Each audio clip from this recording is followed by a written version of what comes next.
How many planets in the universe? Well, a lot. Millions or billions. Or sometimes trillions. In the whole universe. And how many, ilan ba yung ano natin? Nakalimutan ko ng tanong sa'yo. Ilan ba yung ano natin? Solar system? 8. Can you explain what is the 8th planet? Mercury, Venus, Earth, Mars, Jupiter, Saturn, Uranus, and Neptune.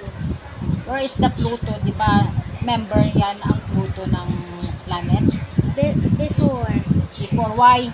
Because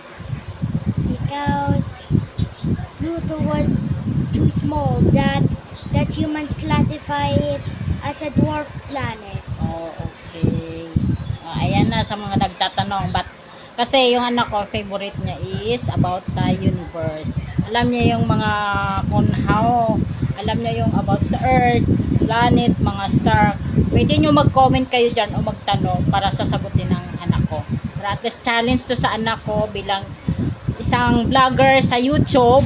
Sana suportahan nyo po kami para at least ma-encourage yung anak ko na ma-explore din po yung kaalaman niya dito sa pagbablog. Thank you!